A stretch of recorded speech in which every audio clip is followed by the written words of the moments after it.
Hi, I'm John Crossman and you're watching Video 101, What Does a Video Cost? Today we're talking about production, and something that will impact the price of production is the equipment. Now, often if you hire a cameraman and a sound guy and a lighting guy, they will have equipment, and it will cost you more money than just their day rate to get their equipment, but that's fair because the day rate pays for them. Somebody else has to pay for the equipment. If someone hires me, I have actually four now, cameras I can use, shooting everything from 4K to very discreet, almost home type of video in HD. So, and then I have a drone and I have GoPros and that kind of stuff too. So that covers most of the kind of things that I end up having to shoot.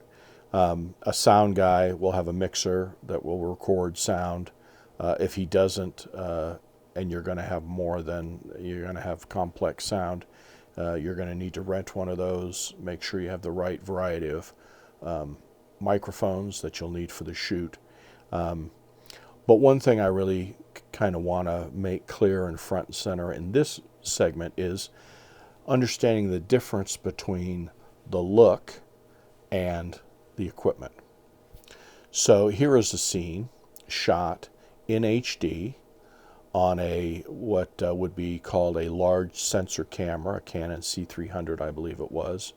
It has that very nice kind of documentary / cinematic look where the person on camera is sharp and in color. Well, they're all in color. Sharp and in focus, that's what I meant to say. And the background is soft.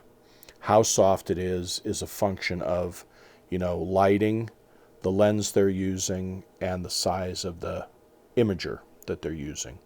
So on a Canon C300, they're actually using a true 35 millimeter, as in 35 millimeter slide sensor. So they're using a big sensor. A lot of video cameras use 1/3 of an inch.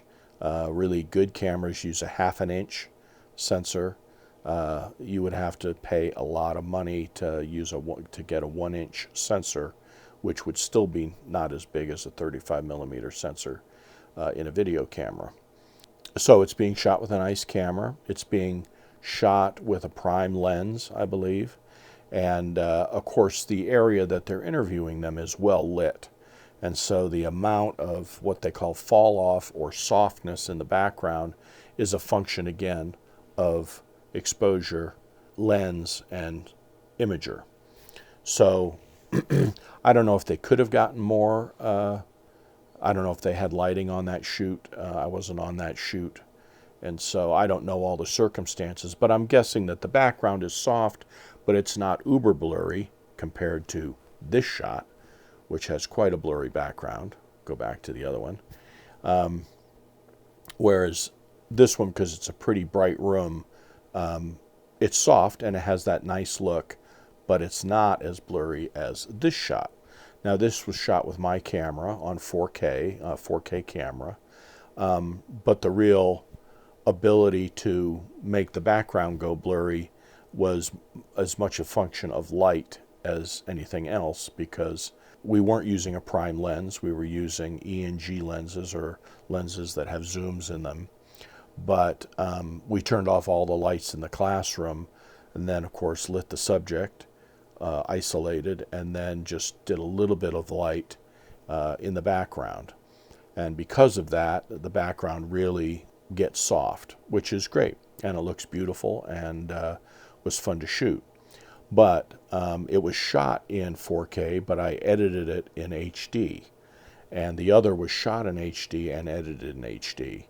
And so the point I'm trying to make is don't let anyone tell you that, to get that look, you have to shoot 4K.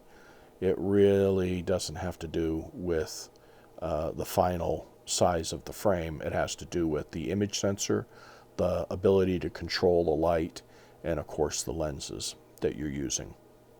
This camera that I'm shooting on is an HD camera, but it doesn't have as large of an imager as my 4K camera does. So if I want to try to get that fall off in the background, I really have to do some tricks, and you can't always do them because you may not be able to turn the lights off. With this camera, if I'm all the way zoomed in, well, then I get quite a bit of fall off.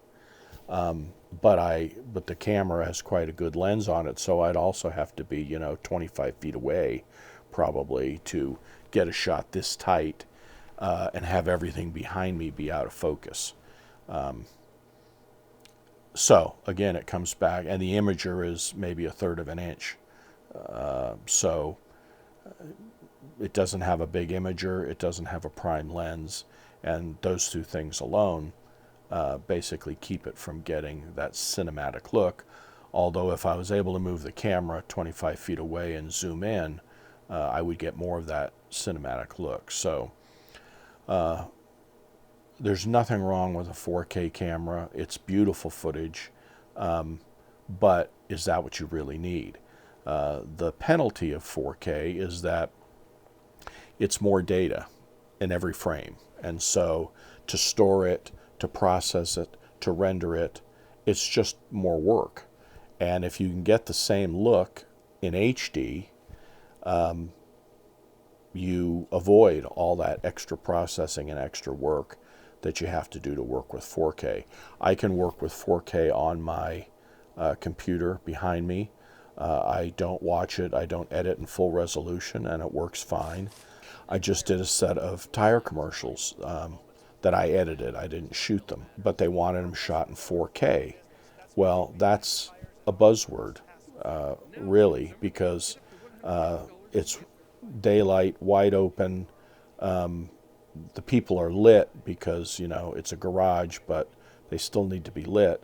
But you don't get tremendous fall off in the background, and nor do you need, tremendous fall off. It's not, Apocalypse Now, it's a tire commercial. So, but they wanted it shot in 4K, I think, because that's the current buzz. It looked great.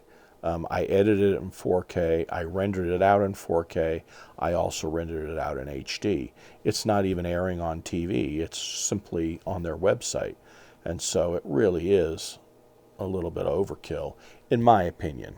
But, they wanted to pay for it, and so that's what they got. And that's fine. I mean, I'm not poo-pooing what anybody wants. I'm just saying, if you're trying to, understand these differences and these nuances and these buzzwords that are around us now, just understand that there's more than one way to skin a cat.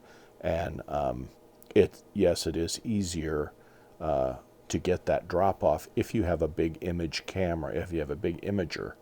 But it doesn't have to be 4K. You can shoot, my 4K camera will shoot HD. It looks exactly the same, has the same fall off, has the same kind of response as if you're shooting it in 4K. There are reasons to shoot in 4K, but not generally what we're talking about in these series of videos.